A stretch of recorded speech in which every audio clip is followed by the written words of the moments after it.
नमस्कार साथियों, कैसे हैं आप लोग। आशा और उम्मीद करता हूं स्वस्थ होंगे, मस्त होंगे।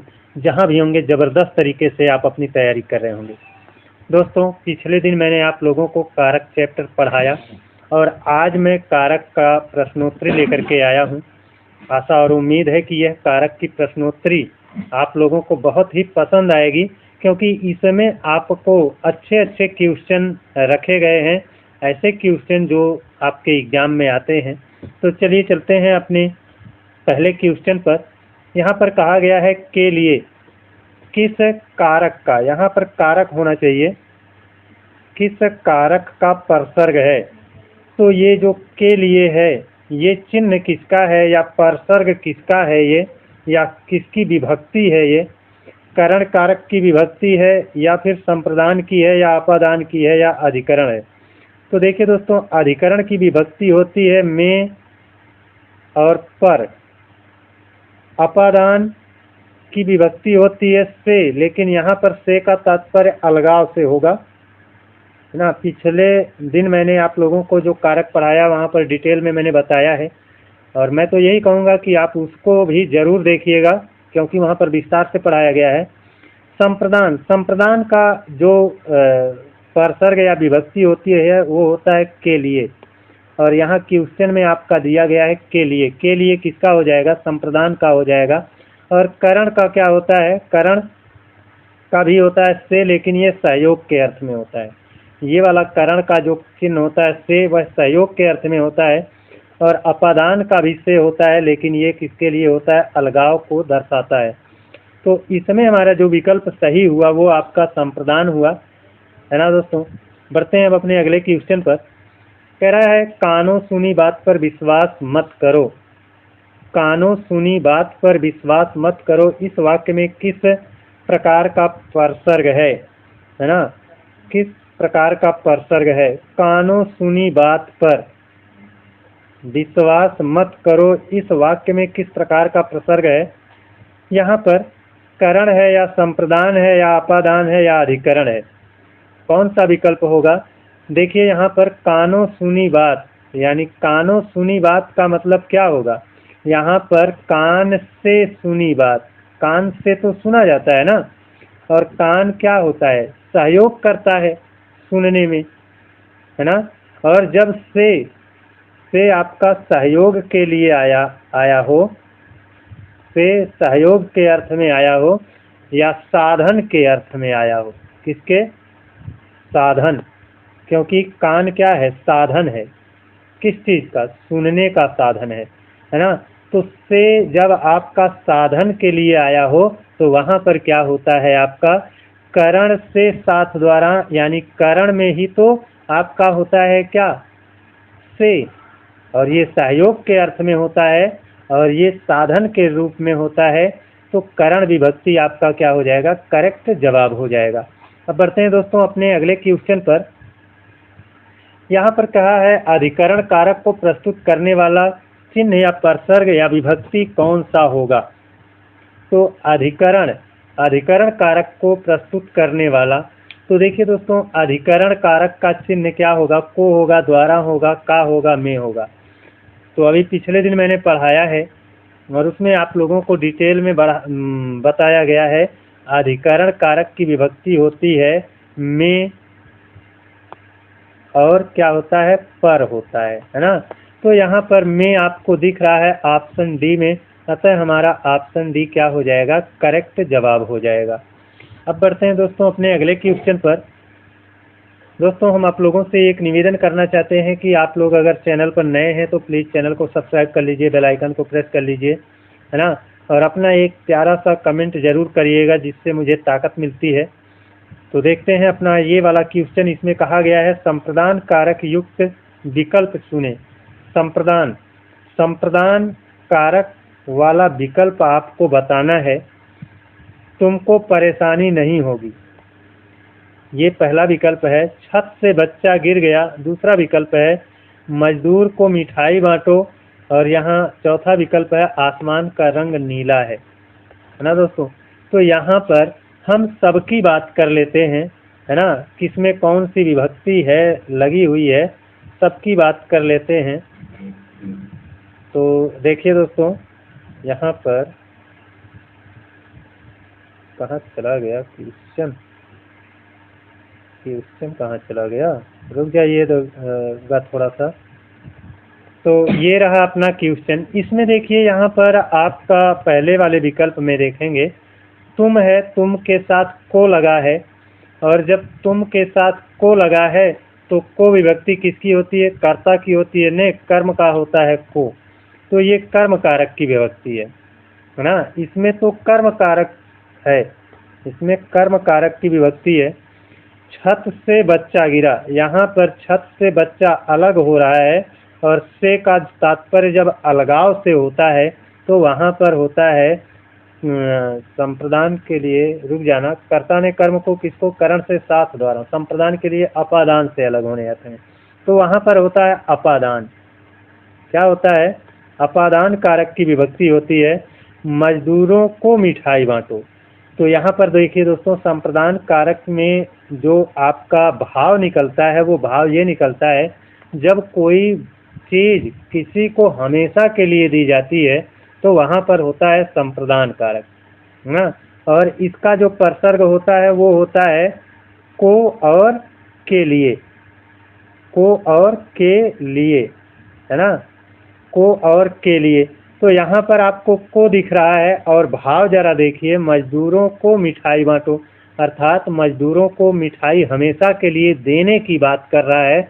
और जहाँ पर कोई सामान किसी को हमेशा के लिए देने की बात होगी वहाँ पर होता है आपका संप्रदान कारक। तो आपका विकल्प सी है जिसमें आपका संप्रदान कारक निहित है ना। आसमान का रंग नीला है, अब का आपका क्या है, संबंध को बता रहा है, अर्थात इसमें संबंध कारक है, इसमें संबंध कारक की विभक्ति लगी हुई है ना। अब देखते हैं दोस्तों अपना अगला क्वेश्चन। इसमें कहा गया है संश्लिष्ट कारक किसके साथ रहते हैं। देखिए दोस्तों, कल के वीडियो में मैंने आप लोगों को संश्लिष्ट कारक क्या होता है और विश्लिष्ट कारक क्या होता है इसको बताया गया था ना। संश्लिष्ट विभक्ति क्या होती है, विश्लिष्ट विभक्ति क्या होती है, इस चीज़ को बताया गया था। बस यहाँ पर इतना मैं बताना चाहूँगा, संश्लिष्ट मतलब जुड़ा हुआ, है ना, जुड़ा हुआ। और जब भी जुड़ा रहेगा तो वह आपका सर्वनाम के साथ जुड़ा रहेगा। किसके साथ जुड़ा रहेगा, किसके साथ, सर्वनाम के साथ। सर्वनाम, जब कारक की विभक्तियां सर्वनाम के साथ जुड़ करके प्रयोग होती हैं तो वहाँ पर, जैसे अभी यहाँ पर कहा जाता है तुमको, है ना, तो यहाँ को जो विभक्ति है वो तुम के साथ जुड़ी हुई है, तुमको। तो यहाँ पर जो को विभक्ति है ये संश्लिष्ट है। अभी यहीं पर हम कह दें राम ने, है ना, तो यहाँ पर जो कारक की विभक्ति है ने, वो राम से अलग है ना, तो ये क्या हो जाएगी, ये हो जाएगी आपकी विश्लिष्ट, मतलब अलग। ने विभक्ति जो है ये विश्लिष्ट प्रकार की होगी। और ये तुमको में जो को है ये तुम के साथ एकदम जुड़ा हुआ है, इसलिए ये क्या हो जाएगी, संश्लिष्ट। और हमेशा सर्वनाम के साथ जो विभक्तियां होती हैं वो सर्वनाम के साथ जुड़ी रहती हैं, अतः हमारा विकल्प क्या होगा, सर्वनाम। अपना विकल्प भी सही हो जाएगा। अब बढ़ते हैं दोस्तों अपने अगले क्वेश्चन पर। कह रहा है वह कुल्हाड़ी से शिकार करता है, इस वाक्य में से किस कारक की विभक्ति है। यहाँ पर जो से लगा है, से है, वह कुल्हाड़ी से शिकार करता है। तो देखिए दोस्तों, यहाँ पर शिकार करने का साधन है, शिकार करने का क्या है, साधन है, कौन, कुल्हाड़ी। और जब से साधन के रूप में प्रयोग होता है, से किसके रूप में, साधन के रूप में प्रयोग होता है, तब वहाँ पर होता क्या है, करण कारक होता है ना। कल के वीडियो में मैंने बताया है और आज भी मैंने अभी करण के बारे में बताया था, और बताया था से दो जगह आपकी विभक्ति है, एक जगह साधन के रूप में, एक जगह अलगाव के रूप में। और जहाँ पर आपका अलगाव होगा वहाँ पर आपका अपादान होगा। क्या होगा, अपादान कारक की विभक्ति भी होती है क्या, से विभक्ति अपादान की भी है, लेकिन वह अलगाव को दर्शाती है। से विभक्ति आपका करण कारक की भी होती है, लेकिन वह साधन को दर्शाती है। तो यहाँ पर कुल्हाड़ी साधन के रूप में था, इसीलिए यहाँ पर करण विभक्ति आपकी होगी, करण कारक की विभक्ति होगी। अब बढ़ते हैं अपने अगले क्वेश्चन पर। इसमें कहा है वह बस से स्कूल जाती है। इस वाक्य में से किस प्रकार की या किस कारक की विभक्ति है? तो यहाँ पर देखिए से, है ना, से फिर आया है और से अभी मैंने बताया से दो लोगों की विभक्ति है, एक करण की, है ना, और एक अपादान की। अपादान में जो से होता है वह अलगाव को दर्शाता है, अलगाव को, है ना, अलगाव को दर्शाता है। किसको? अलगाव को दर्शाता है। और जो करण में विभक्ति से है वह साधन को दर्शाती है, अभी मैंने बताया, है ना दोस्तों। तो यहाँ पर स्कूल जाती है तो स्कूल जाने का ये साधन है बस ना, तो यहाँ पर जो से है वो साधन के रूप में प्रयोग हुआ है ना। और जब साधन के रूप में है तो साधन के रूप में होता है करण, और यहाँ पर भी आपका करण कारक हो जाएगा। ऑप्शन बी करेक्ट जवाब होगा। बढ़ते हैं अपने अगले क्वेश्चन पर। कह रहा है किस वाक्य में अधिकरण कारक की विभक्ति निहित है? अब देखिए दोस्तों, अधिकरण कारक का परसर्ग या चिन्ह या विभक्ति क्या होती है? तो अधिकरण कारक की विभक्ति होती है में और पर, है ना। तो यहाँ पर अब में और पर विभक्ति तो होती है, कभी कभी विभक्ति नहीं दिखती है, भाव दिखता है, तो हमें वहाँ पर भी पकड़ना पड़ेगा। अब इसमें देखेंगे वह रमेश के लिए घी लाया है, यहाँ पर के लिए आया है ना। तो यहाँ पर संप्रदान के लिए, संप्रदान कारक है इसमें क्या है? संप्रदान कारक है। तुम्हारा कोई बड़ा भाई नहीं है, देखिए यहाँ पर सर्वनाम का प्रयोग हुआ है। तुमको, तुम जो सर्वनाम होता है उसी से बनाया गया है तुम्हारा, और जो ये रा है ना, ये आपका संबंध कारक की विभक्ति है ना, संबंध। और मैंने अभी बताया था कि संश्लिष्ट और विश्लिष्ट, है ना, तो ये संश्लिष्ट है, जुड़ा हुआ है ना, ये जो विभक्ति है सर्वनाम के साथ जुड़ी हुई है, तो ये संश्लिष्ट प्रकार की विभक्ति इसमें प्रयोग हुई है। बंदर पेड़ पर, तो यहाँ पर कारक चिन्ह मिल रहा है, और मैंने अभी बताया अधिकरण कारक का विभक्ति होता है पर और में, तो इसी में आपका क्या है? अधिकरण कारक निहित है। दोस्तों, मैंने चारों विकल्पों का विश्लेषण करने का निश्चय इसलिए यह है क्योंकि हम चारों को समझेंगे तो बहुत ज़्यादा समझेंगे। केवल उत्तर को चुन करके आगे बढ़ जाना ये कहीं का भी आपका बुद्धिमानी का कार्य नहीं है। हम चारों को देखें कि पहले वाले विकल्प में कौन सी विभक्ति है, दूसरे में कौन सा कारक निहित है, तीसरे में कौन सा कारक निहित है, और चौथे में आप लोग बताइए कौन सा कारक होगा। रमेश को गांव वालों ने पीटा, तो यहाँ पर को कारक है ना, और को कारक दो जगह होता है, एक कर्म में भी होता है और एक संप्रदान में भी होता है। और संप्रदान में जो होता है वहाँ पर किसी को कुछ सामान देने की बात होती है, यहाँ पर तो रमेश किसी को कुछ दे नहीं रहा है, तो ये निश्चित तौर पर इसमें कर्म कारक की विभक्ति है, इसमें कर्म कारक निहित है। तो हमारा जो विकल्प सही है, सी विकल्प सही है। प्रश्न के अनुसार अधिकरण कारक ढूंढना था, तो अधिकरण कारक विकल्प सी में निहित है। अब बढ़ते हैं अपने अगले क्वेश्चन पर। इसमें भी चारों क्वेश्चनों को का विश्लेषण करने में हमको बहुत कुछ सीखने को मिलेगा। इसमें कहा गया है किस वाक्य में संबंध कारक की विभक्ति नहीं लगी है? किसमें संबंध कारक की विभक्ति नहीं लगी है? अर्थात 3 ऐसा विकल्प है जिसमें संबंध कारक है ना, और कोई एक ऐसा है जिसमें संबंध कारक नहीं है। तो चलिए देखते हैं। कह रहा है तुम्हारा कोई भाई नहीं है, यहाँ पर रा री रे आ रहा है ना। संबंध कारक की विभक्ति होती है ना नी ने, ना नी ने, रा री रे, रा री रे, है ना, रा री रे, ना नी ने रा री रे, है ना। का की के, ये आपका विभक्ति होती है। अब तुम्हारा में रा लगा है तो इसमें तो संबंध कारक निहित है। तुमको, है ना, इसमें को लगा है, तुम के साथ को जुड़ा है, और को किसका होता है विभक्ति? देखिए दोस्तों, को का की के ये होता है, का की के जो को विभक्ति होती है वो तो कर्म कारक की होती है है ना, वो किसकी होती है? कर्म कारक की होती है, कर्म कारक की। और किसकी होती है? अधिकरण कारक की।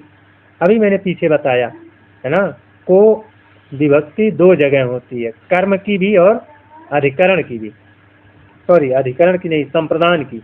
तो इसमें तो कर्म कारक है ना, तो संबंध कारक नहीं है किसमें? ऑप्शन बी ही हमारा क्या हो गया?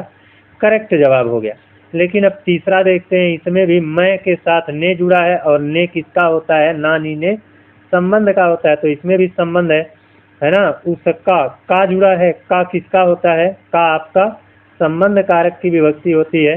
तो आपका पहला, तीसरा, चौथा, इन तीनों में कर्म कारक है, सॉरी कर्म कारक नहीं, संबंध कारक है। और आपका जो दूसरा विकल्प है इसमें कर्म कारक है, बी वाले में कर्म कारक है। तो हमारा जो विकल्प सही है वो हमारा बी सही है ना। संबंध कारक की विभक्ति किसमें नहीं है? बी में नहीं है। बी में कौन सा कारक की विभक्ति है? कर्म कारक की विभक्ति है। अब बढ़ते हैं अपने अगले क्वेश्चन पर। ये कह रहा है, ईश्वर ने सुनने को दो कान दिए हैं, इसमें सुनने को वाक्यांश में कौन सा कारक है? जो यहाँ पर सुनने को लिखा गया है इसमें कौन सा कारक है? दोस्तों कभी कभी दिखता कुछ है लेकिन होता कुछ और है।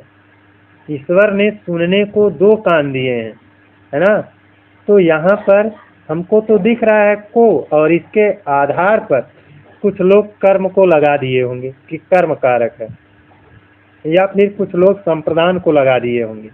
लेकिन दोस्तों नहीं, ऐसा नहीं है, है ना। यहाँ पर साधन के रूप में देखो कान को, है ना। कान क्या है? एक साधन है, सुनने का साधन है, सहयोग कर रहा है सुनने में, है ना। और जहाँ पर सहयोग के संदर्भ में बात हो रही हो, साधन के संदर्भ में बात हो रही हो, वहाँ पर करण कारक होता है। करण कारक का चिन्ह होता है से, और यहाँ पर से का मतलब साधन से होता है। लेकिन यहाँ पर से कारक नहीं दिख रहा है ना, लेकिन भाव निकल रहा है कि यहाँ पर कान साधन के रूप में प्रयोग हुआ है, इसलिए इसमें करण आपका सही जवाब होगा। तो दोस्तों आज का हमारा यह वीडियो कैसा रहा आप लोग कमेंट करके ज़रूर बताइएगा। आप लोगों के सपोर्ट की ज़रूरत है दोस्तों हमें, और हम आपको बहुत अच्छे से पढ़ाएंगे, अपने नोट्स से पढ़ा रहे हैं, बहुत अच्छे से पढ़ाएंगे। और मैंने जो नोट्स बनाया है, मैं कभी उस नोट्स को बनाने के लिए 8,000 रुपये का कोर्स लिया था, आज उसी से मैं पढ़ा रहा हूँ। तो जो चीज़ें लोग आपको 8,000 रुपये में पढ़ाते हैं, वही चीज़ें मैं आप लोगों को यूट्यूब पर फ्री में पढ़ा रहा हूँ।